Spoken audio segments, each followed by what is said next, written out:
तो श्री सूत जी महाराज ने बताया कि जनानाम नियमो नास्ति सर्वदा श्रवणम मतम। बोले भगवान की कथा सुनने के लिए किसी दिन का कोई ऐसा नियम नहीं है कि अमुक दिन से ही कथा सुनी जावे, कि कृष्ण पक्ष में सुनी जाए कि शुक्ल पक्ष में सुनी जाए।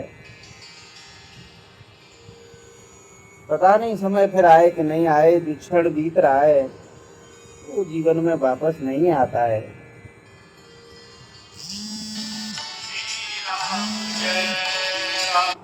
इसलिए अब हमको सत्य भाषण करना चाहिए,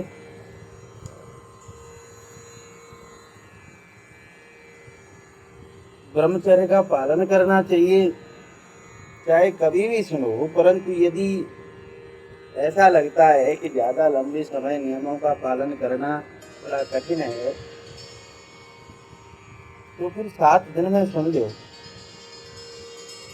क्योंकि मन को वश में रखना, इंद्रियों को वश में रखना, नियम का पालन करना, इच्छा लेकर के बैठना, ये कठिन है आज के समय में।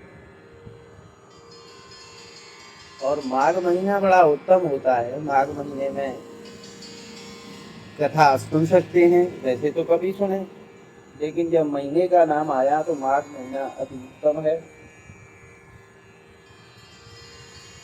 जिसमें अघ नहीं रहता। माँ अघ यस्मिन, अघ माने पाप नहीं रहता है उसमें। तो देखो, मन काबू में रहे इसका कोई ठिकाना नहीं। शरीर में रोग आ जाए, जुकाम हो जाए, बुखार आ जाए, अथवा शरीर ही न रह जाए, बड़े बड़े दोष हैं इस कलयुग में। इसलिए जल्दी कर लेना चाहिए। तपस्या से, योग से, समाधि से जो वस्तु नहीं मिलती, वो भागवत जी से अनायास बिना प्रयास करे ही भागवत श्रवण से मिल जाती है।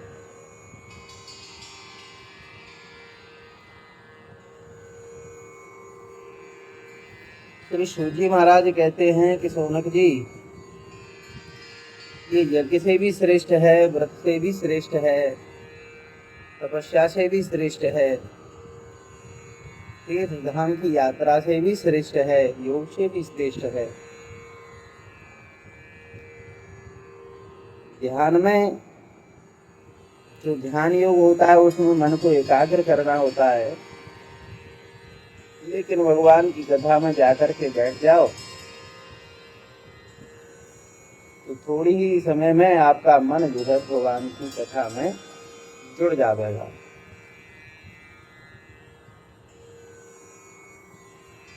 ज्ञान में विशुद्ध बुद्धि वाले का ही प्रवेश है, लेकिन भगवान की लीला कथा को जिसकी बुद्धि शुद्ध नहीं है, जिसका अंतःकरण शुद्ध नहीं है, वो भी सुन सकता है।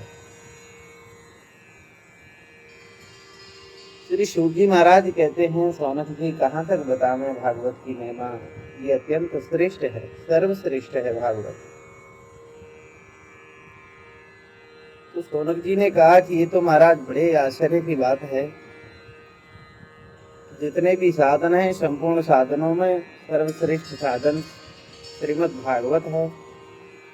तो सूत जी ने कहा कि हाँ ऐसा ही है।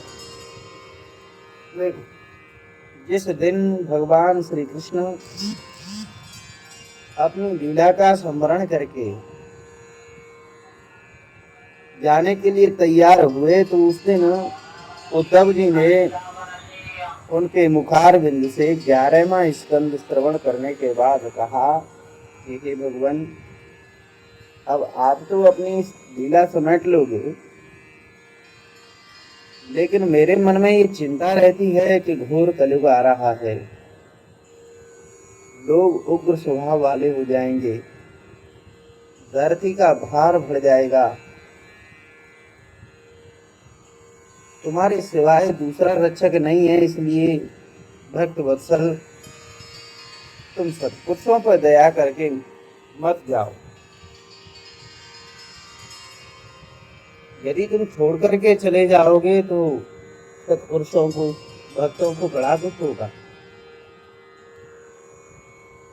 कैसे रहेंगे भक्त लोग आपके बिना?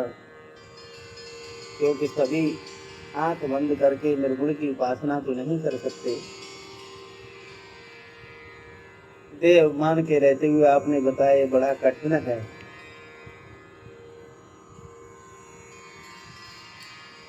तो भगवान भक्तों की प्रार्थना पर ही तो निर्गुण से सगुण, निराकार से साकार बन करके आए हैं। इसलिए उद्धव जी की बात को सुनकर के भगवान को भी चिंता हुई और विचार करने लगे कि मुझे भी भक्तों के लिए कुछ तो करना चाहिए। और उसके बाद में भगवान ने निश्चय किया तो अपना संपूर्ण तेज इस श्रीमद् भागवत की पोथी में स्थापित कर दिया। इसलिए ये पोथी नहीं, कोई किताब नहीं, ये तो भगवान का साक्षात वांगमय स्वरूप है।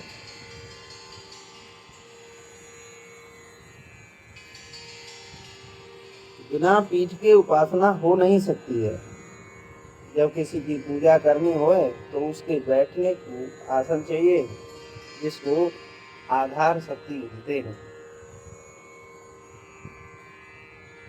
अगर स्त्री का गर्भाशय शुद्ध ना हो तो उसमें बच्चा कहाँ से आएगा? इसी प्रकार देवता के बैठने के लिए भी एक शुद्ध आसन चाहिए। और आज भगवान को बैठाने के लिए शुद्ध आसन कौन सा है? तो वित्रोधाय प्रविष्टोयम श्रीमद् भागवतारणवम, ये श्रीमद् भागवत है जिसमें आकर के भगवान विराजमान हो गए। अन्य अवतार अपनी अपनी लीला समेट करके क्षीर सागर में जाया करते थे, लेकिन भगवान श्री कृष्ण ने कहा कि मैं क्षीर सागर नहीं जाऊंगा, मैं तो मृत्यु लोक में ही रहूंगा। किसी ने कहा कि महाराज यहाँ मृत्यु लोक में रह करके क्या करोगे, यहाँ कहाँ रहोगे? आपको यहाँ दूध का सागर, क्षीर सागर तो नहीं मिलेगा।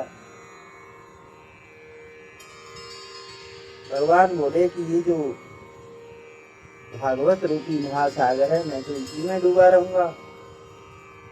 और तब से भगवान इसी में रह रहे हैं। इसलिए ये भागवत भगवान की साक्षात प्रत्यक्ष मूर्ति है।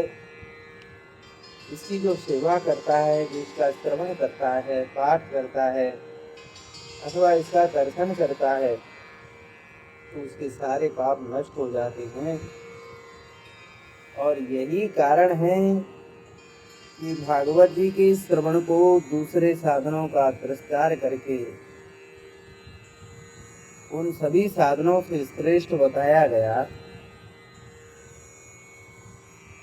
इस कलकाल में, कलयुग में दुख, दारिद्र्य, दौर्भाग्य आदि व्याधि सबका नाश करने के लिए और काम क्रोध पर विजय प्राप्त करने के लिए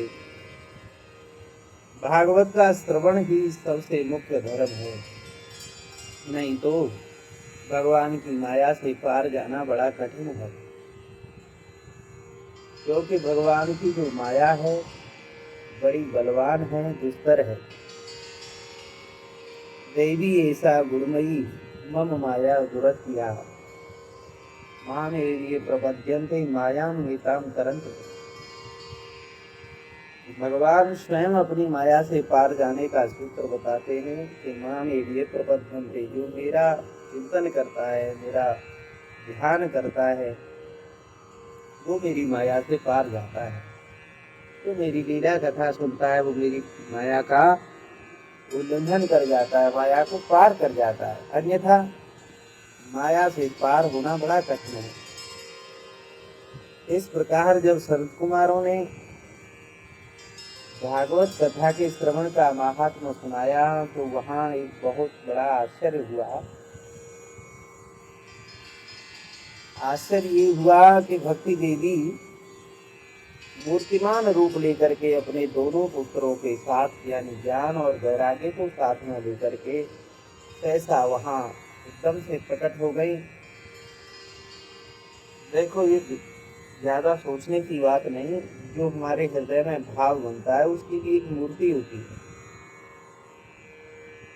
हमारे मन में जिस भाव का आध्यात्मिक रूप से उदय होता है उसकी एक आद दैविक मूर्ति होती है,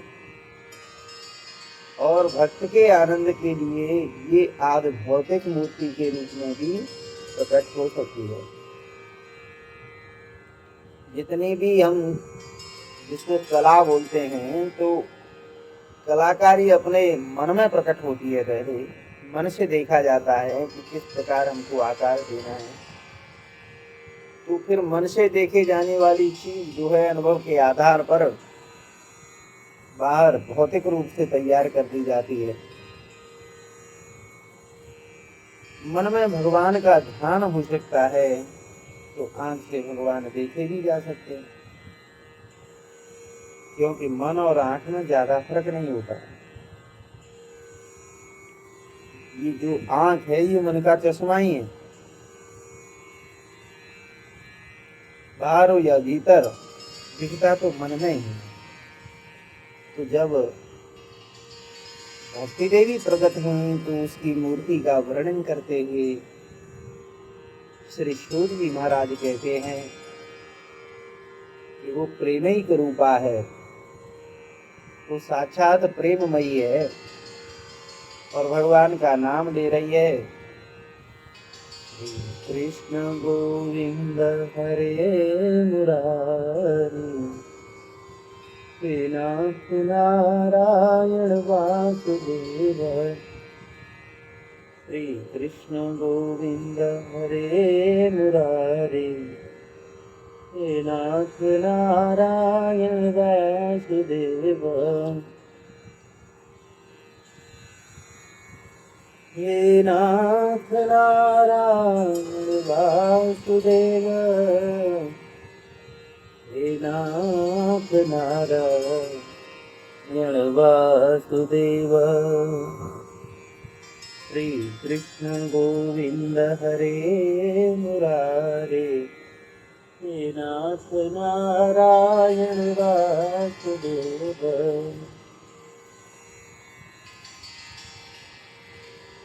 इस प्रकार भक्ति देवी भगवान का नाम लेकर के नाच रही है।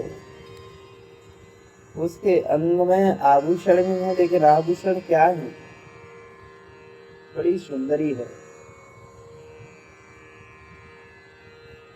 भागवत का अर्थ ही उसके आभूषण है। उसको देख करके सब लोग कहने लगे कि अरे महाराज ये कहाँ से आ गए, कौन है? तो सनत कुमारों ने कहा कि ये भक्ति है जो भगवान को मिलाने का कार्य करती हैं और कहीं से नहीं, इसी कथा से प्रकट हुई हैं।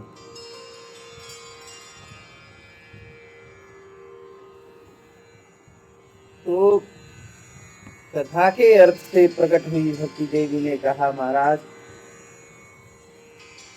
आप लोगों ने ही तो हमको कथा के रस से पुष्ट कर दिया है, अन्यथा कलयुग में हम तो नष्ट हो गए थे। अब आप बताएं कि हम कहाँ रहें? तो सनत कुमारों ने कहा कि तुम भक्तों के हृदय में भगवान का रूप धारण करके रहो, यानी कि जब हमारी वृत्ति भगवताकार रहे तो समझना चाहिए कि भगवान हैं। भगवान का जो आकार हमारे हृदय में बन रहा है वही भक्ति है। ये बहुत प्रेम प्रदान करने वाली, संसार के रोग का नाश करने वाली जो भक्ति है वही भगवान है। भक्ति के आ जाने पर भक्त के हृदय से सारे दोष निकल जाते हैं। भक्ति जिन भक्तों के चित्त में बैठ गई वे संपूर्ण विश्व सृष्टि में गरीब होने पर भी धन्य माने जाते हैं। सकल भुवन मध्य निर्धनास्ते अपि धन्याः।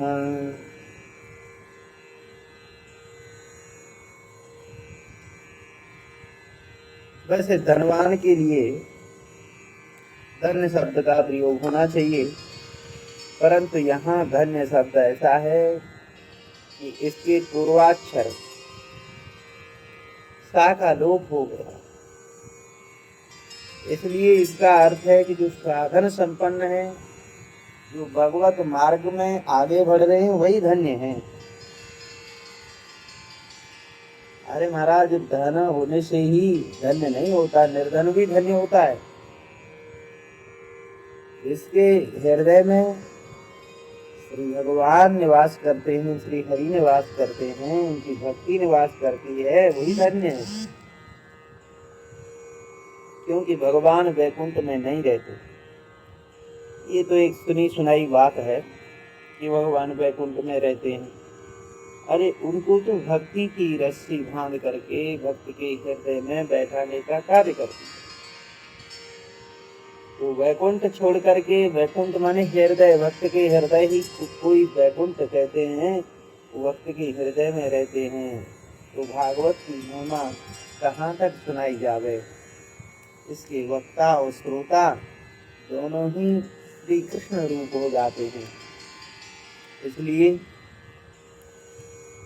अलमन्य धर्मे, दूसरे धर्म अनुष्ठानों की कोई जरूरत नहीं, केवल और केवल श्रीमद् भागवत जी का ही सेवन करो।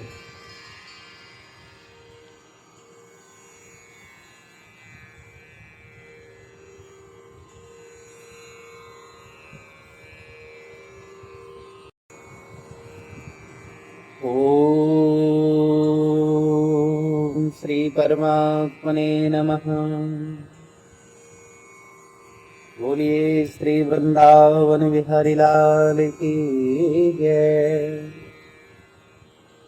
गुरु श्रीमद् भागवत भगवान की जय। राधा रमण बिहारी लाल की जय। नारायण, आप सभी भक्त हमारे साथ में श्रीमद् भागवत की कथा के अंतर्गत श्री भागवत जी की महिमा का श्रवण कर रहे हैं, जिसमें आज चौथे अध्याय यानी गोकर्णोपाख्यान शुरू होता है। आइए भगवान के पावन नाम से आज की सत्संग कथा को शुरू करते हैं।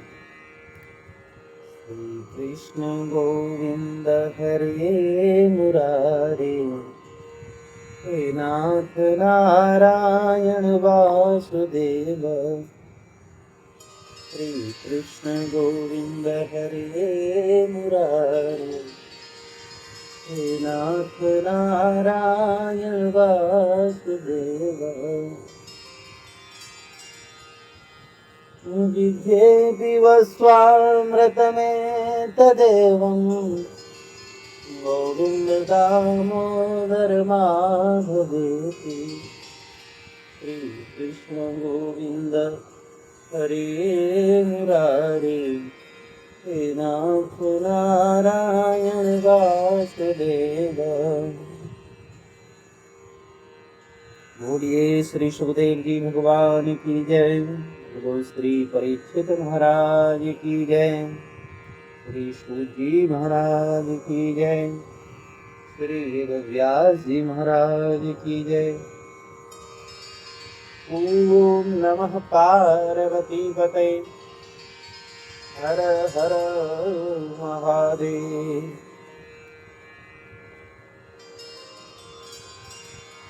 तो पीछे के प्रसंग में आप सभी श्रोता भक्तजनों ने श्रवण किया कि जब सूत जी महाराज ने शौनक आदि ऋषियों को श्रीमद् भागवत के महात्म्य के बारे में बताया, ये महात्म्य हरिद्वार में आनंद नाम के तट पर शनिकादिक महात्माओं ने श्री नारद जी महाराज को सुनाया, तो उसी बीच भक्ति देवी भगवान का नाम संकीर्तन करते हुए प्रकट हो गई। लोगों ने पूछा कि महाराज ये कौन है, कहाँ से प्रकट हुई है? तो बताया कि ये भक्ति है और भगवान की कथा से ही ये प्रकट हुई है। भक्ति देवी ने कहा कि महाराज अब मैं कहाँ बैठूं, कहाँ मुझे स्थान दोगे? इस संकारिक महात्माओं ने कहा कि आप भक्तों के हृदय में विराजो। श्री सूत जी महाराज कहते हैं कि शौनक ऋषि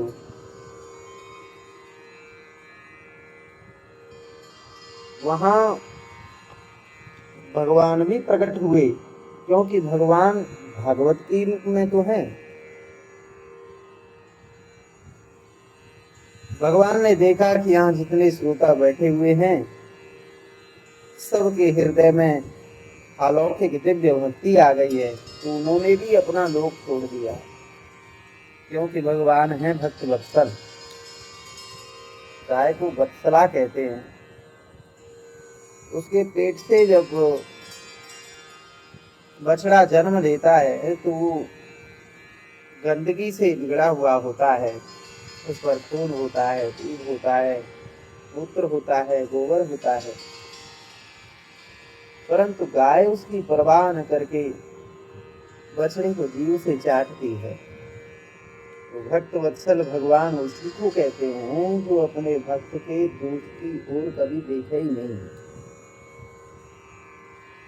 किंतु वैष्णव लोग तो कहते हैं कि भगवान के लिए केवल भक्त के दोष को न जानना या जान करके उपेक्षा कर देना ही पर्याप्त नहीं है, बल्कि भगवान तो अपने भक्तों के दोष को अपना भोग्य बना लेते हैं, दोषों को मिटाने का कार्य करने लग जाते हैं। अब तो सब श्रोताओं के हृदय में भक्त वत्सल भगवान प्रकट हो गए, वनमाला धारण किए हुए, जल से भरे हुए मेघ के समान घनश्याम उनका स्वरूप, पीतांबर धारण किए हुए, हाथ में मुरली लेते हुए, तीन जगह से टेढ़े त्रिभंग ललित कौस्तुभ धारण किए हुए, हर चंदन चर्चित परमानंद चिंत मूर्ति के आविर्भूत होते ही, भगवान के प्रकट होते ही वहां फूलों की वर्षा होने लगी, जय जयकार होने लगी, शंख ध्वनि होने लगी।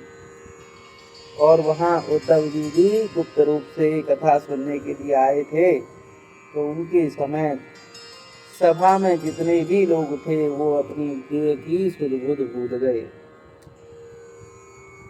श्रोताओं की ये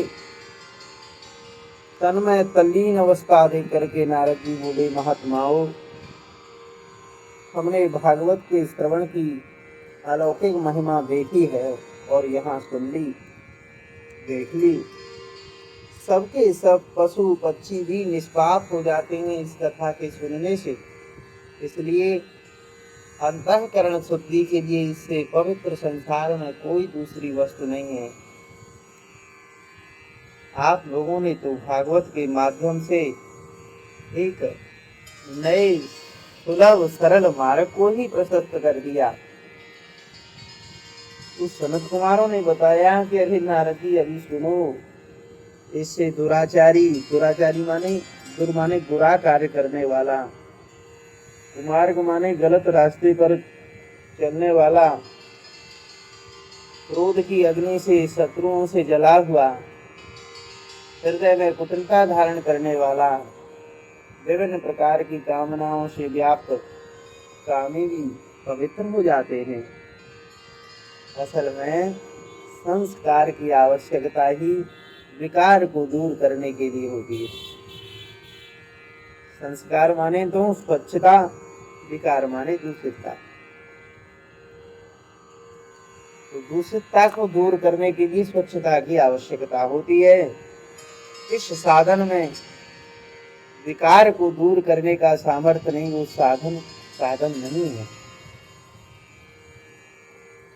विकार को दूर करके साधन अद्भुत वास्तविक स्वरूप में स्थित कर देता है।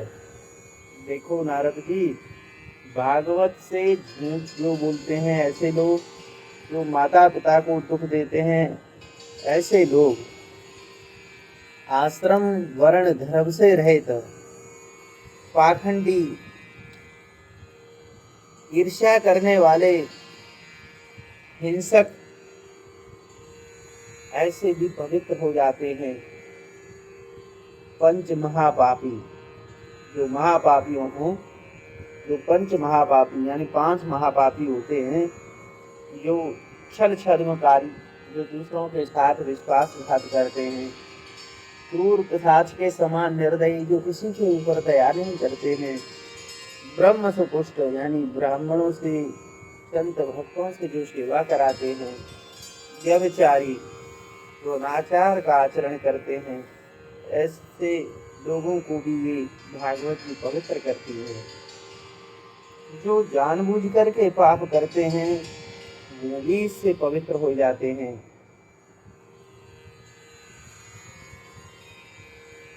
परस्व पुष्ट दुराश्रय भी इससे पवित्र हो जाते हैं। इसके संबंध में हम आपको एक प्राचीन इतिहास सुनाते हैं, क्योंकि इतिहास के श्रवण से एक उदाहरण मिल जाता है। जैसे जज लोग फैसला देते समय उसके समर्थों में पुराने केसों को देखते हैं कि पुराने समय में ऐसे केस में क्या फैसला हुआ, तो इतिहास के द्वारा उदाहरण दिया जाता है। गोपथ ब्राह्मण में इतिहास शब्द की व्युत्पत्ति दी गई है। एतदेव इतिहासस्य इतिहासत्वम्। ये बात बिल्कुल पक्की है कि पहले ऐसा हुआ था। तो ये बात बिल्कुल पक्की है कि श्रीमद् भागवत के सुनने से पाप की हानि होती है। आइए तुम ध्यान पूर्वक एकाग्र चित्त से इस प्राचीन इतिहास को सुनो। एक तुंगभद्रा नाम की नदी है और उस नदी के किनारे एक नगर था जिसका नाम था उत्तम। उस उत्तम नगर में सभी वर्ण के लोग रहते थे, सभी आश्रमों के लोग रहते थे।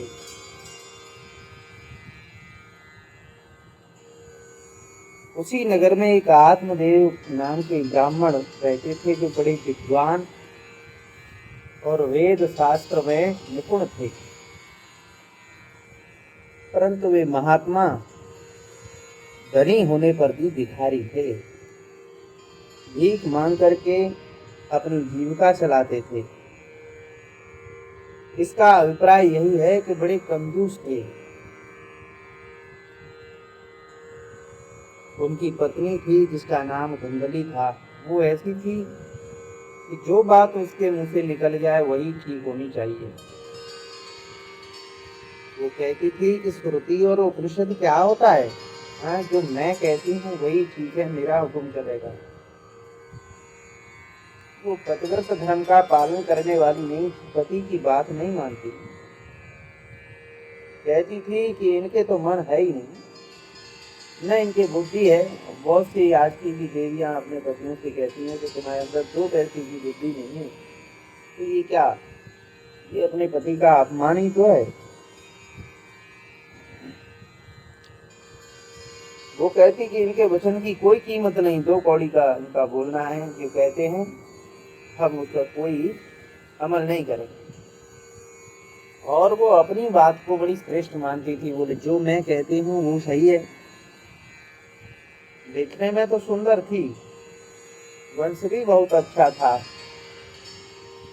इसीलिए उसकी बात भी फिर मान्य हो जाती थी। लेकिन उसका कार्य क्या था कि दिन भर दूसरों की बहू बेटियों की बातें इधर से इधर, इधर से उधर, बस यही चुगली चाटी करती रहती थी। और बहुत तीखा और कठोर बोलने वाली थी। दिखने में ही बस जो शारीरिक सौंदर्यता थी वो तो ठीक थी, लेकिन कर्कश बोलने वाली थी।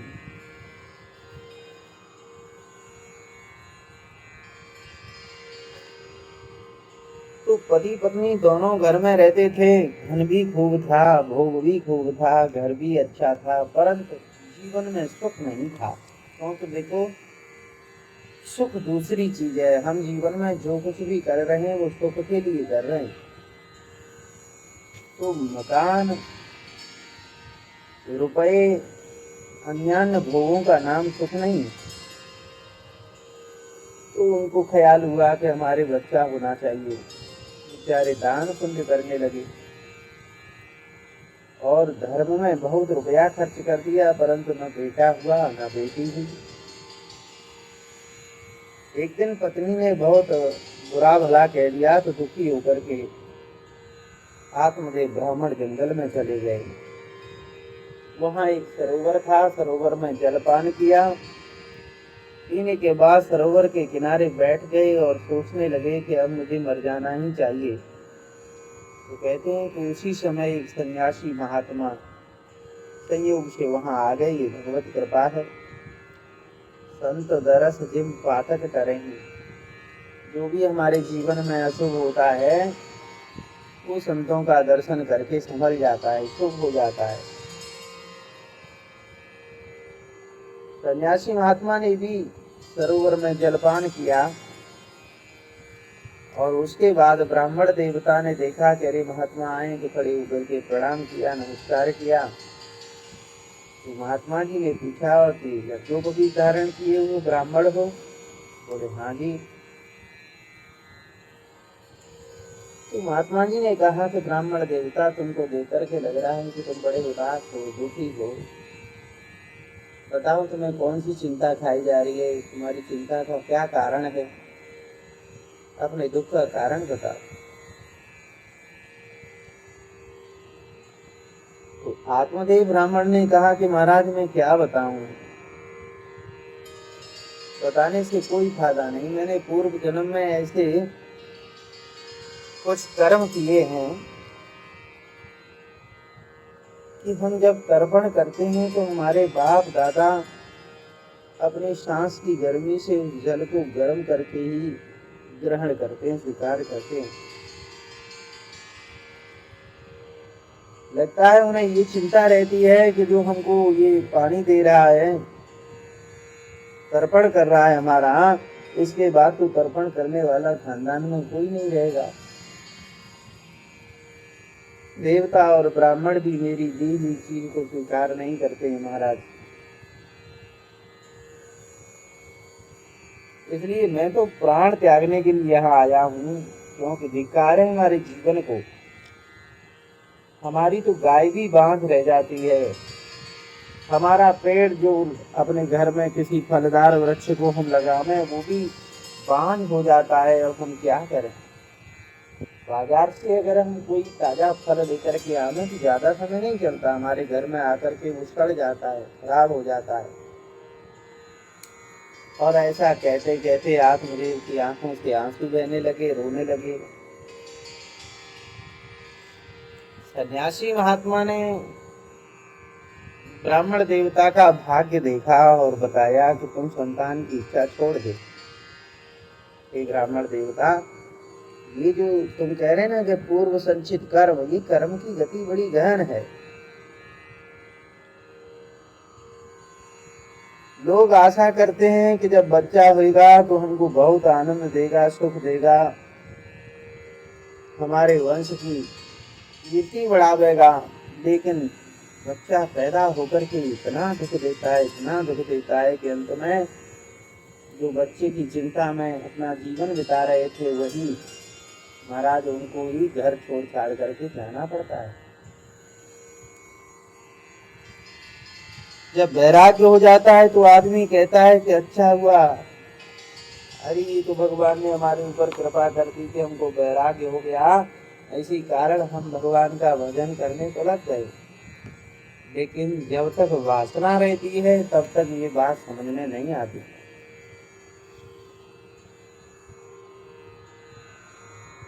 सन्यासी महात्मा ने कहा कि देखो ब्राह्मण देवता, एक जन्म की बात छोड़ो, तुमको 7 जन्म तक कोई संतान नहीं है। और देखो संतान यानी पुत्र के कारण महाराज सगर और महाराज उनको भी बड़ा दुख झेलना पड़ा था। इसलिए तुम भी अब बेटा बेटी की आशा छोड़ दो। अरे जो स्वयं अपना कल्याण नहीं करेगा तो उसके बेटा बेटी पैदा होकर के कल्याण कर देंगे, ये तो दुराशा ही है ना। ब्राह्मण देवते ने कहा कि महाराज आप महात्मा हो, सन्यासी हो, त्यागी हो, हम गृहस्थी हैं, इसलिए हमको त्याग का विवेक नहीं चाहिए। हमको तो घर गृहस्थी में रहने के लिए बेटा चाहिए, सहारा चाहिए।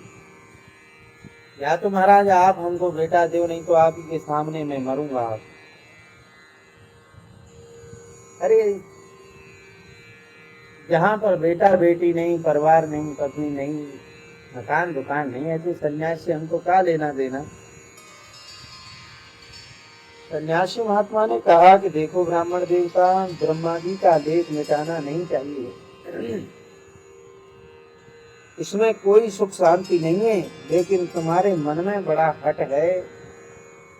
तुमको लगता है कि पुत्र ही मुझे सुखी करेगा, तो मैं तुमको एक फल देता हूँ, इसे ले जा करके अपनी पत्नी को खिलाइए। आप तो सब सर्व समर्थ हैं, तुम्हारी पत्नी को पुत्र हो जाएगा, लेकिन तुम्हारी पत्नी को गर्भावस्था के समय यानी लगभग 1 वर्ष तक इन नियमों का पालन करना चाहिए कि वो झूठ ना बोले,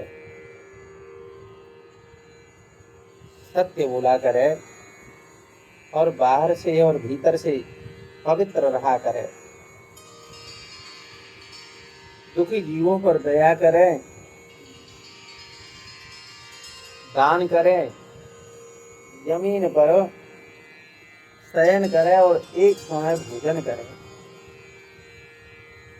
ये सारी बातें धुंधली के लिए विपरीत थी, लेकिन फिर भी ब्राह्मण देवता ने कहा कि ठीक है महाराज, आप जैसा कह रहे हो।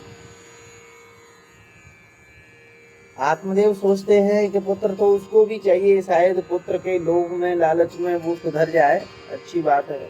ऐसा कहकर के महात्मा जी चले गए। ब्राह्मण देवता फल लेकर के घर आए। धुंधली ने फल तो ले लिया, लेकिन उसको खाया नहीं। सारी विधि उसने सुन ली, विधि को कैसे पूरी करे। दुखी होकर के अपनी एक सहेली के पास जाकर के रोने लगी, क्या है देख, ये फल है, इस फल को खा करके मैं गर्भवती हो जाऊंगी, मेरा पेट भर जाएगा, खाना पीना छूट जाएगा, घर का काम कैसे होगा। और देख पेट बड़ा हो गया, और जो लुटेरे आ गए तो मैं कैसे भागूंगी। जन्म के समय बच्चा अगर पेट में अटक गया तो उसको कैसे निकालेंगे। अगर कुछ गड़बड़ हो गई तो जन्म देते समय माँ मर भी जाती है, मैं मर गई तो हे सखी मैं ही दुख कैसे सहूंगी, मैं नहीं सह पाऊंगी। और अगर सही सलामत प्रसव भी हो गया तो मैं तो प्रसव में सूतका गृह में पड़ी रहूंगी, मेरी ननद आ जाएगी, तो न जाने क्या क्या उठा करके यहाँ से ले जाएगी।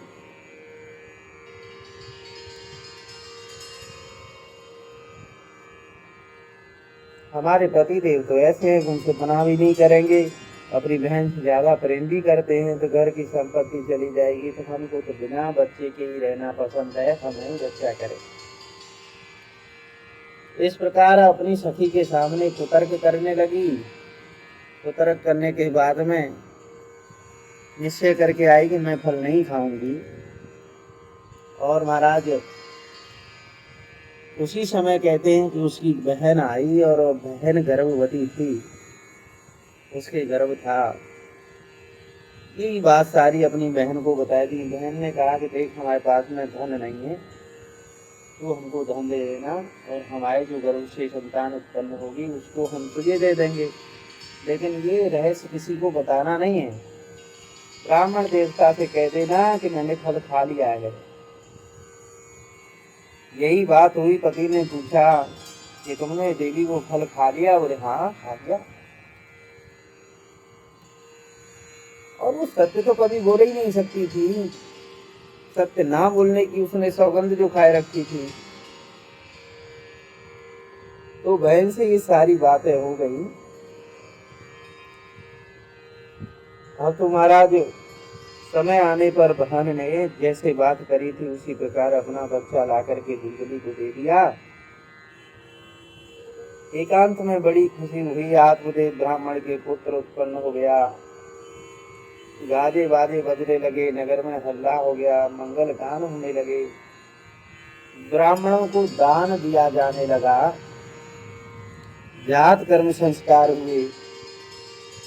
इधर धुंधली ने बालक को जन्म न दिया, इसी के कारण उसके स्तनों में दूध नहीं था। तो उसने अपनी बहन को बुलवा लिया, कहा कि मेरी बहन को बुला लाओ, उसकी भी बच्चा हुआ है लेकिन उसका बच्चा मर गया है।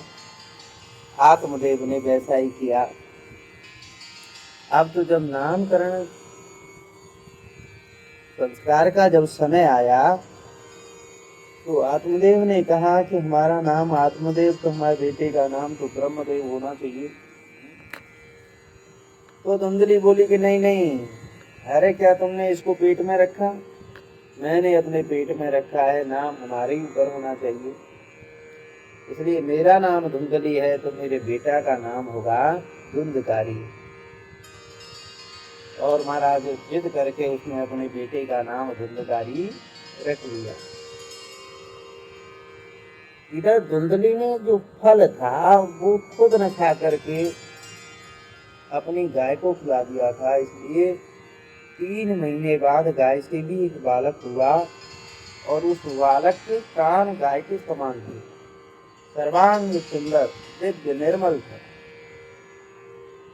आत्मदेव को बड़ी प्रसन्नता हुई, लोग देखने के लिए आने लगे, लोगों को आश्चर्य होने लगा।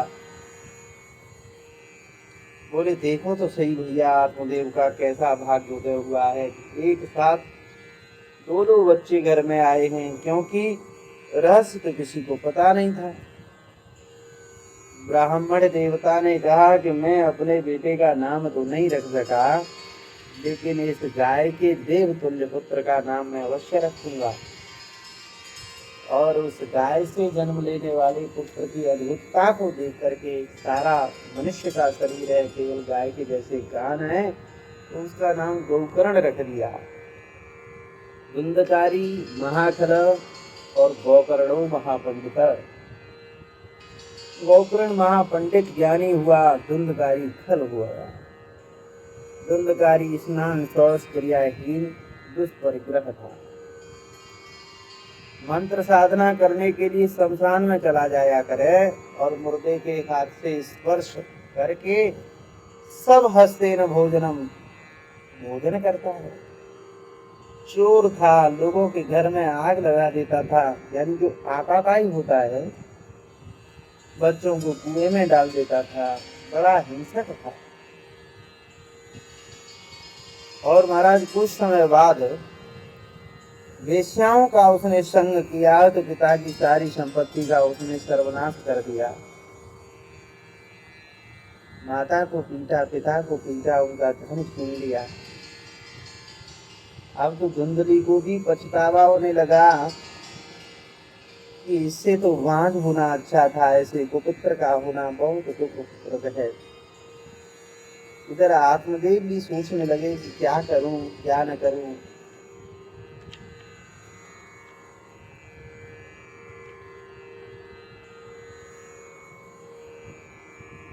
आत्मदेव सोचते हैं कि अब तो प्राण रखना ही बेकार है। उसी समय गोकर्ण जी आए और उन्होंने अपने पिता को वैराग्य की बात समझाई। गोकर्ण जी ने कहा कि पिताजी, संसार में जो भी दुख है ना, ये आसक्ति के कारण है। असल में जब कोई कहीं फंस जाता है तो उसको न ईश्वर मालूम पड़ता है, न गुरु मालूम पड़ता है, न धर्म मालूम पड़ता है, न कर्तव्य मालूम पड़ता है। जिसके चित्त में किसी के प्रति राग नहीं है, उसके चित्त में किसी प्रकार का दुख भी नहीं है। राग द्वेष से हृदय जब कलुषित हो जाता है तो उसमें संपूर्ण दुख, भय, अंधकार और मृत्यु आ जाती है। गोकर्ण ने समझाया कि असारह खलु संसार, ये संसार सरकता हुआ जा रहा है, संसरणशील है, दुख रूप है, विमोहक है। कौन किसका बेटा, कौन किसका घर। इस प्रकार जब तक दिए में तेल रहता है तब तक वो जलता है। इसी प्रकार जब तक हृदय में लोगों के प्रति, संसार के प्रति मोह बना रहता है तब तक हृदय में जलन होती है। चक्रवर्ती राजा अथवा इंद्र भी सुखी नहीं है। सुखी तो वे हैं पिताजी जिनके मन में किसी प्रकार की राग नहीं, किसी प्रकार की आसक्ति नहीं। राग के कारण ही द्वेष बनता है भाई। किसी एक से जब हम राग करेंगे दूसरे से द्वेष होगा। ये मधु कैटव के समान है। भगवान से भी ये मधु कैटव बहुत दिनों तक लड़े और जहाँ विषय की निवृत्ति हो जाती है वहां इसको मारते हैं भगवान। तो भगवान इनको तब मारते हैं जब ये भगवान से प्रार्थना करें कि हमको मिटाए दो। कहाँ मारे, जहाँ धरती पर जल ना हो वहां हमको मारे।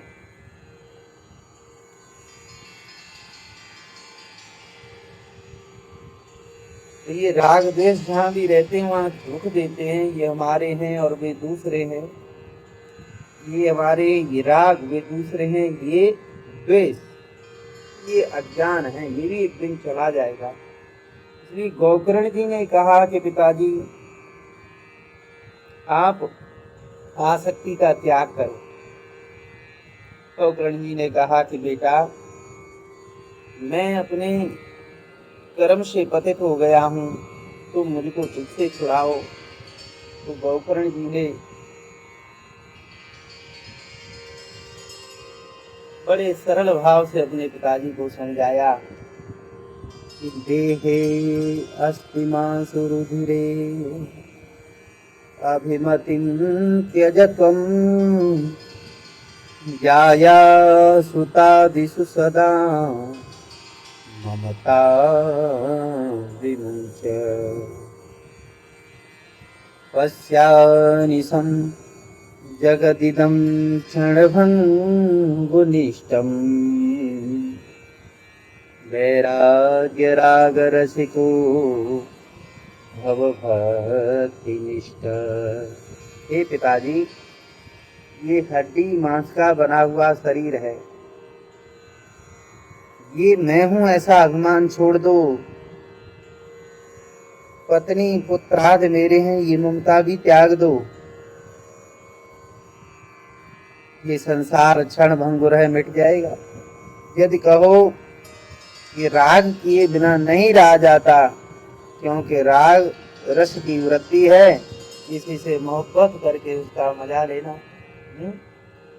तो उसका उपाय है कि तुम अपना प्रियतम वैराग्य को बनाओ, वैराग्य के आशिक बन जाओ।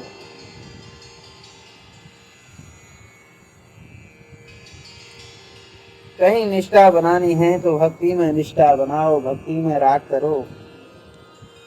धर्मं भजस्व सततं त्यज लोकधर्मान् सेवस्व साधुपुरुषान् यदि कामतृष्णाम् अन्यस्य दोषगुणचिन्तनमासमुक्त्वा सेवा कथा रसमहो वितराम। पिताजी, लोक धर्म का परित्याग करो, सच्चे धर्म का सेवन करो, भागवत धर्म का जो जीव मात्र के लिए है। साधु पुरुषों की सेवा करो, कामनाओं का त्याग कर दो। दूसरे के दोष और गुणों के चिंतन में रखा ही क्या है, इनको भी छोड़ दो, तुरंत छोड़ दो इनको, क्योंकि ये दुख देने वाली हैं। जिसके हृदय में राग द्वेष आकर के वस जाता है, क्योंकि गुणों का चिंतन करेंगे तो उससे राग हो जाएगा, दोषों का चिंतन करेंगे द्वेष हो जाएगा, तो दुश्मन दोस्त आकर के हमारे हृदय में बस जाते हैं, तो फिर ईश्वर दर्शन नहीं होता। इसलिए भगवत सेवा के, भगवत कथा के रस का हमेशा पान करो। इस प्रकार अपने बेटे से उपदेश ग्रहण करके आप मुझे घर से निकल गए। वे 60 वर्ष के हो गए थे। उन्होंने वन में जाकर भगवान की भक्ति की, 10वें स्कंद का नित्य पाठ किया और उन्हें भगवान की प्राप्ति हुई। बोलिए श्री वृंदावन बिहारी लाल की जय। बोलिए श्री सच्चिदानंद भगवान की जय। नारायणं नारायणं नारायणं नारायणं। इसके बाद में श्रीमद् भागवत जी के महात्म्य का 5वां अध्याय शुरू होता है, जिसमें धुंधकारी को प्रेत योनि की प्राप्ति और फिर प्रेत योनि से उद्धार उसका। तो आइए, श्री सूत जी महाराज कहते हैं, शौनक जी, जब आत्मदेव अपने पुत्र गोकर्ण से ज्ञान प्राप्त करके वन में चले गए, तो धुंधकारी ने हाथ में लाठी ले ली और अपनी माँ धुंधली के पास आकर के बोला कि बता, धन कहाँ छिपा हुआ है, कहाँ गाड़ रखा है धन को तूने, और न बतावेगी तो तेरी लठिया से तुराई कर दी जावेगी। बेचारी डर गई, घबराने लगी और घबरा करके दौड़ने लगी। दौड़ करके कुएं में जाकर के उसने आत्महत्या कर ली। उस समय गोकर्ण जी तो तीर्थ यात्रा पर गए हुए थे, क्योंकि उनको न सुख था न दुख था, उनका कोई प्रिय अप्रिय नहीं, वो तो अपने स्वरूप में आनंदित थे। जो पतिव्रत का पालन नहीं करती है, पति की बात नहीं मानती है, उसका हाल यही होता है कि उसे आत्महत्या करके मरना पड़ता है। धुंधली मर गई, इधर धुंधकारी अब अकेला है, तो वो बाजार से 5 औरतों को घर में ले आया। 5-5 बहुएं आई हो। संस्कृत में वधु का अर्थ वदनाति तो वधु हो, जो बांध के रखते उसका नाम वधु। कहीं कहीं ऐसा रिवाज है कि जब विवाह के पश्चात बहू ससुराल में आती है तो उसको गोद में पकड़ करके उसको उठाते हैं, तो जिसका भार अपने ऊपर हो उसको वधु कहते हैं। अब यहाँ समय ऐसा चल रहा है कि कई पत्नी महाराज नाक में दम करे दे रही है, कहीं काट करके बाथरूम में गाड़ रही हैं, कहीं काट करके ड्राम में सेलेक्ट कर रही हैं। देखो, चाणक्य कहते हैं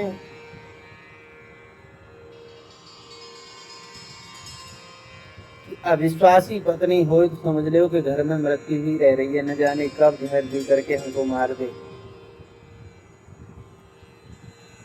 यहाँ धुंधकारी तो 5-5 बहू लेकर के आया है। ये 5 जो इंद्रियां हैं ना हमारी, यही हमको परेशान करती हैं। जीभ कहती है कि रस चाहिए, कान कहते हैं शब्द चाहिए, आंखें कहती हैं कि दृश्य चाहिए, त्वचा कहती है कि स्पर्श चाहिए।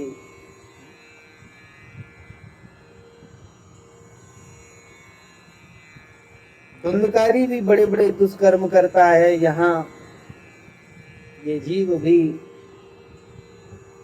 इन इंद्रियों के लिए विषयों को इकट्ठा करते रहता है। मूर्खा हो गया धुंधकारी। एक दिन उन स्त्रियों ने धुंधकारी से कहा कि हमारे लिए आभूषण लेकर के आओ, बहुत सारा माल लेकर के आओ। तो निकल गया और इधर उधर चोरी चमारी करके बहुत सा धन ले आया। ज्यादा धन देखा तो वेश्याएं बड़ी खुश हुई, लेकिन सोचती हैं कि अगर राजा को पता चल गया तो ये पकड़ा जाएगा, माल भी पकड़ा जाएगा, इसको भी फांसी की सजा होगी, हमको भी जेल जाना पड़ेगा, तो क्यों ना हम ही इसको मार डालें। ये तो मर जाएगा लेकिन धन तो बचा रहेगा। और जैसे यहाँ आएंगे उसी प्रकार धन लेकर के हम कहीं दूसरी जगह 9-2-11 हो जाएंगे। और बस ऐसी योजना तैयार करके रात को उन सभी ने मिल करके धुंधकारी को मार डाला। अब जब उसके मुख से आवाज निकलने लगी चिल्लाने की, तो खटिया पर बांध लिया और जलता हुआ कोयला उसके मुंह में डाल करके उसको मार डाला। बड़े साहस का काम किया इन्होंने। लोगों ने आकर के पूछा कि अरे देवी जी, तुम्हारे पति धुंधकारी नहीं दिख रहे आजकल, कहाँ गए? तो बोली कि वो धन कमाने के लिए परदेश गए, अब 4-6-10 महीने लगेंगे उनको आने में। मनुष्य को दुष्ट बाजारू औरतों का विश्वास कभी नहीं करना चाहिए। जो एक के साथ नहीं रही वो तुम्हारे साथ कैसे रह सकती है भाई? कभी इस बात पर विचार किया? जो उनके विश्वास में आ जाता है वो कहीं का नहीं रहता। यदि घर में उल्टा स्त्री होए तो समझना चाहिए कि वहां साक्षात मृत्यु रह रही है। चाणक्य कहते हैं कि दुष्टा भार्या सठम मित्रम रत्योत्तरदायक सर्पे च गृहे वासो मृत्युरेव संशय। दुष्ट पत्नी हो, छठ मित्र हो और नौकर जवाब देने वाला होए और आपके घर में सर्प रहता होए तो उनका कभी भरोसा नहीं करना चाहिए। साक्षात मृत्यु भी तो रह रही है। यदि अपनी पत्नी व्यभिचारिणी हो जाए तो समझना चाहिए कि उस पत्नी के रूप में हमारी मृत्यु घर में रह रही है। बातें तो मीठी करती है लेकिन दिल में जहर लगा हुआ, छुरा छिपा हुआ है। ऐसी स्त्री किसी से प्यार करने वाली नहीं होती। अंत में 5 स्त्रियां धुंधकारी का सारा धन लेकर के कहीं चली गईं और धुंधकारी मरने के पश्चात प्रेत योनि में इधर उधर भटकने लगा।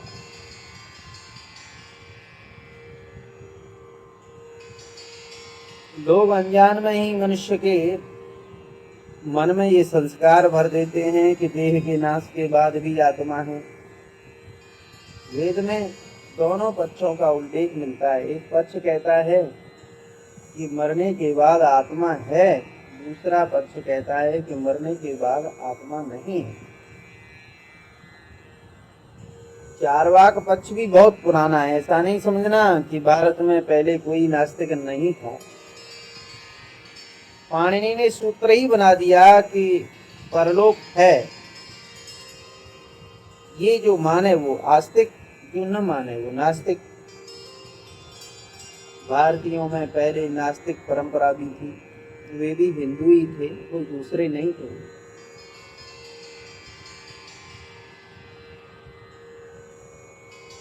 वाक्याभास, युक्त्याभास और अनुभवाभास का आश्रय लेकर के कहते थे कि आत्मा अन्नमय है, मनोमय, प्राणमय, इंद्रियमय है। परंतु उपनिषदों में इसको पूर्व पक्ष करके माना हुआ है, उसमें उत्तर पक्ष नहीं। उत्तर पक्ष में तो जब तक आत्मा ब्रह्म है ये ज्ञान न होए तब तक सब पूर्व पक्ष ही पूर्व पक्ष है। तो पूर्व पक्षों में एक नास्तिकता का भी पूर्व पक्ष है। शास्त्रों में उसका खूब वर्णन मिलता है। बृहदारण्यकोपनिषद में भी मिलता है।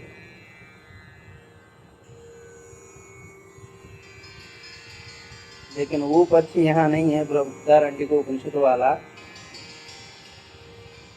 यहाँ ये मत है कि आत्मा मरने के बाद में है। धुंधकारी को कहीं भी शरण नहीं मिली। जब गौकर्ण को मालूम हुआ तो उन्होंने उसके लिए गया में श्राद्ध किया, और भी जहाँ जहाँ गए वहाँ अपने भाई के लिए श्राद्ध तर्पण करते हैं। तो एक बार घूमते फिरते अपने गांव आए, रात को आंगन में सो गए। आधी रात को देखते हैं कि एक बड़ा भारी प्रेत है और उसके अंतःकरण में स्थिरता भी नहीं है। एक जिंदा प्रेत होता है, एक मुर्दा प्रेत होता है। तो जिसके अंतःकरण में शांति नहीं है वो तो मुर्दा प्रेत है, और जिसके हृदय में शांति है वो जिंदा प्रेत है। यानी आकार बना हुआ है, शांति नहीं, आकार। संसार का आकार बना लेते हैं, लोकांतरों का आकार बना लेते हैं। द्वंद्वकारी कभी भेड़ा बनता है, कभी हाथी बनता है, कभी मूसा बनता है, कभी इंद्र बनता है, कभी अग्नि बनता है, कभी मनुष्य बनता है। ऐसी विपरीतता देख करके गौकर्ण ने समझ लिया ये दिखाई देने वाला प्रेत कोई दुर्गति प्राप्त जीव है। तो गौकर्ण जी ने पूछा कि तुम कौन हो, क्या प्रेत हो? कछु बोला ही नहीं। गौकर्ण जी ने अपनी अंजलि में पवित्र जल लेकर के उसके ऊपर डाला तो प्रेत ने कहा कि मैं तुम्हारा भाई धुंधकारी हूँ।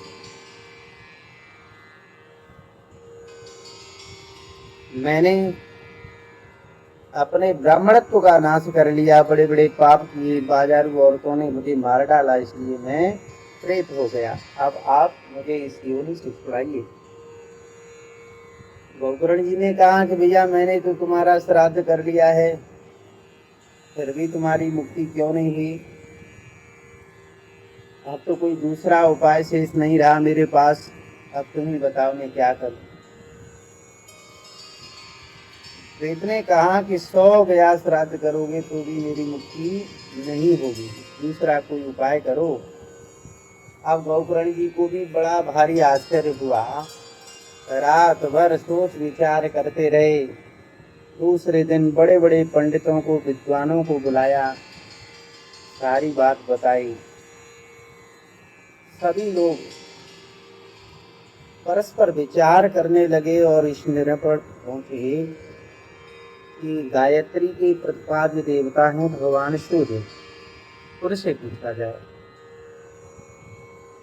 तो ब्राह्मणों ने अपनी शक्ति से सूर्य भगवान को स्तब्ध कर दिया। पूछा कि धुंधकारी की सदगति का उपाय बता मैं। तो उन्होंने कहा कि भागवत का वाचन करो, भागवत श्रवण कराओ, सस्ता भागवत से ही उसकी मुक्ति होगी। ये वाणी वहां सब लोगों ने सुनी। तो उन्होंने कहा कि ये तो बड़ी अच्छी बात है, क्योंकि भागवत वाचन में न कहीं आना न जाना, अपने घर में बैठे और श्रीमद् भागवत का पाठ कर लिए, बस इतने से मुक्ति हो जाएगी।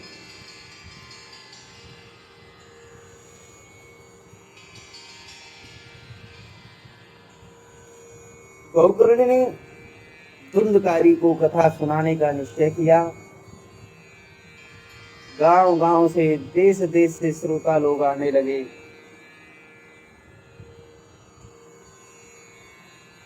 लंगड़े, लूले, अंधे, अपाहिज अपने अपने पापों के नाश के लिए इकट्ठे हुए। बड़ा भारी समाज जुटा। जब गौकर्ण कथा सुनाने लगे तो प्रेत रूपी धुंधकारी आया और उसने अपने लिए कोई स्थान नहीं देखा तो 7 गांठ वाले बास में बैठ गया। क्योंकि बिना आधार के कोई कैसे बैठे, और प्रेत तो बैठे ही नहीं सकता। गौकर्ण ने एक वैष्णव ब्राह्मण को मुख्य श्रोता बनाया, परीक्षित बनाया और प्रथम स्कंद से स्पष्ट आख्यान प्रारंभ किया। दिन के अंत में जब कथा विश्राम हुई तो लोगों को ये देख करके बड़ा आश्चर्य हुआ कि बांस की एक गांठ फट गई।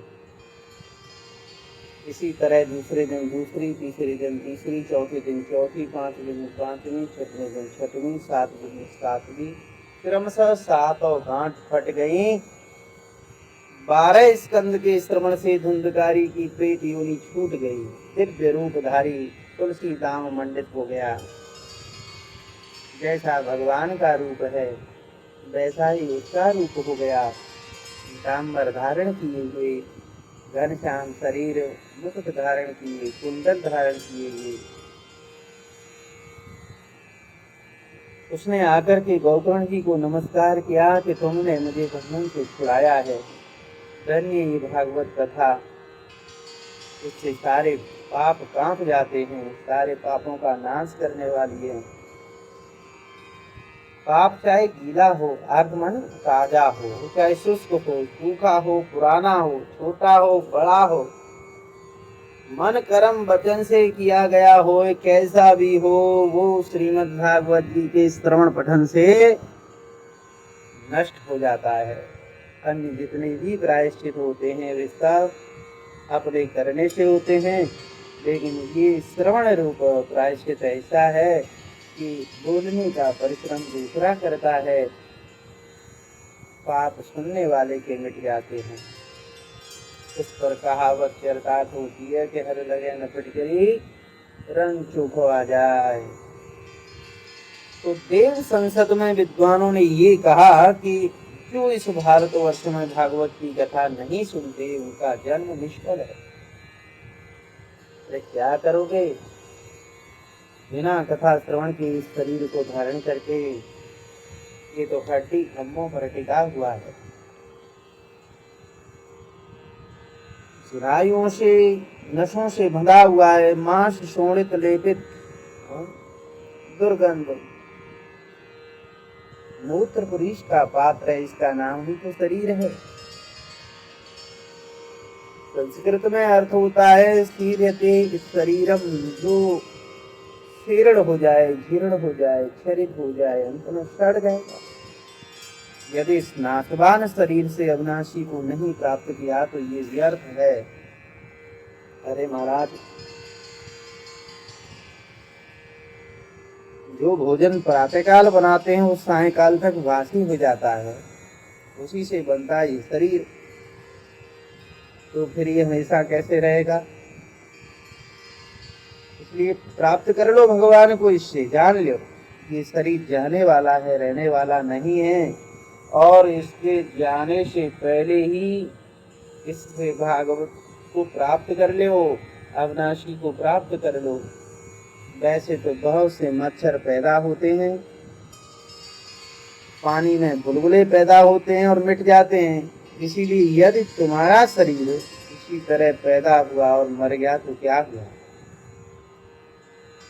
भागवत जो ग्रंथि भेद करने के लिए विचित्र औषधि है, तुम्हारे भीतर जो चित जड़ ग्रंथि पड़ गई है, जड़ चेतन ग्रंथि पड़ गई, जगत मृषा छूटत कठिन, वो ग्रंथि भागवत के श्रवण से छूटने वाली है। इसके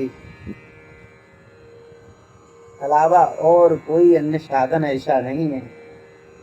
इससे हृदय ग्रंथि का वेदन होता है, सर्व संशयों का छेदन होता है, सारे कर्म क्षीण हो जाते हैं। संसार के कीचड़ को धोने के लिए ये कथा तीर्थ के समान है।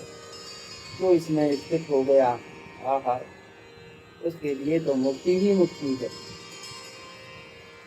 और उसी समय चमकता हुआ विमान आया, उस पर धुंधकारी बैठ गए। गौकर्ण ने कहा कि भैया श्रोता तो बहुत हैं, सबके लिए विमान क्यों नहीं आया, कथा तो सबने सुनी है।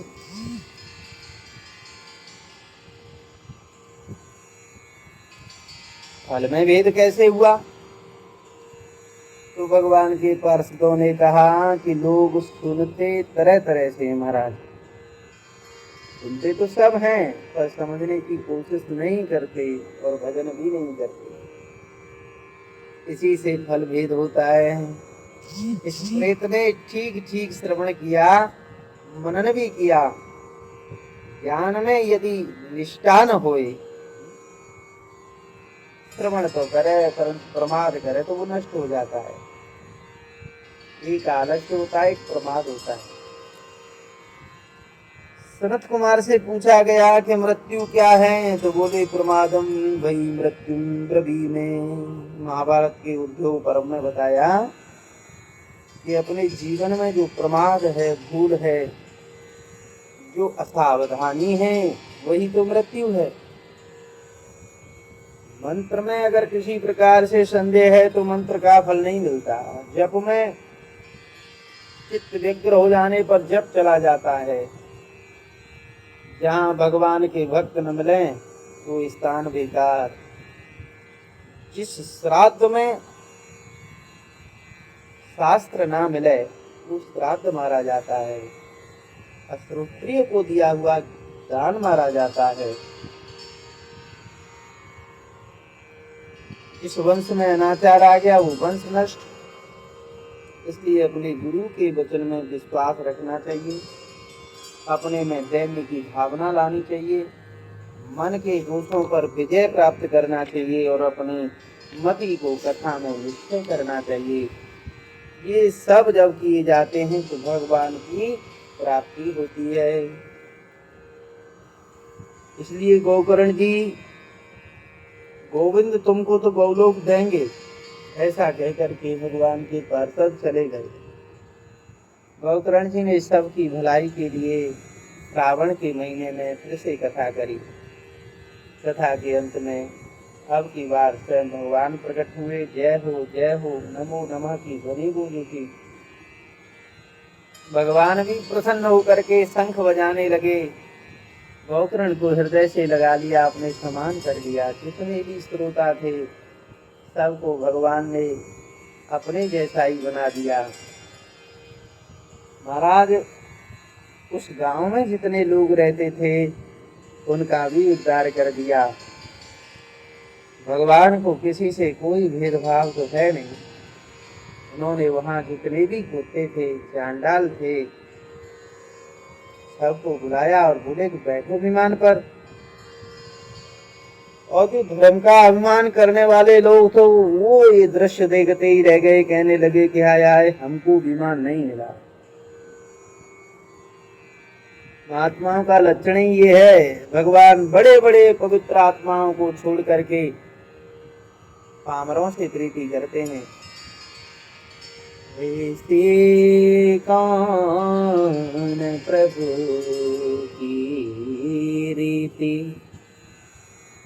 विरद है तू पुनीत परिहरे, विरद है तू पुनीत परिहरे, पावरन सो प्रीति ऐसी कौन प्रभु की रीति। गोकर्ण जी ने कहा कि महाराज पहले इनको पीछे हमको बैठाना। तो भगवान ने कहा नहीं, सब एक साथ। और सब भगवान के रूप में चले गए। सनत कुमार जी कहते हैं कि नारद जी भागवत कथा के श्रवण द्वारा संचित फल के संबंध में हम आपको क्या बताएं। जिसने गोकर्ण के मुख से कथा का एक अक्षर भी सुन लिया उसको फिर माता के गर्भ में नहीं आना पड़ा। इसलिए बड़ी बड़ी तपस्या और योग करने की आवश्यकता नहीं, केवल भागवत से ही सब सदगतियां प्राप्त हो जाती हैं। ये जो आत्मदेव गोकर्ण का उपाख्यान है, इसका पाठ मुनीश्वर शांडिल्य चित्रकूट में बैठकर ब्रह्मानंद में मग्न होकर के करते हैं। देखो स्थान है चित्रकूट, महात्मा है शांडिल्य और ब्रह्मानंद में मग्न है और गोकर्ण की कथा का पाठ किया करते। इसका अर्थ है कि ये बिल्कुल सच्ची है, इसलिए आप इस पर विश्वास करें। इसको कभी झूठी या कपोल कल्पित नहीं समझें। एक बार भी इस कथा का श्रवण करने से पाप राशि भस्म हो जाती है। इसको श्राद्ध में पढ़ने से पितरों को तृप्ति मिलती है और नित्य पाठ करने से अनुभव अर्थात अपुनर्भव माने मोक्ष की प्राप्ति होती है। इस प्रकार श्रीमद् भागवत जी का आप सभी भक्त हमारे साथ में श्रवण कर रहे थे। जो कि महात्मा की कथा आप श्रवण कर रहे थे, जो पद्म पुराण के अंतर्गत 6 अध्यायों में बताई। तो यहाँ 5 अध्याय पूर्ण हुए। इससे आगे श्रीमद् भागवत कथा श्रवण की जो विधि है तो उसका वर्णन अगले समय में श्रवण कराएंगे। तब तक के लिए जय श्री कृष्ण, जय श्री राम।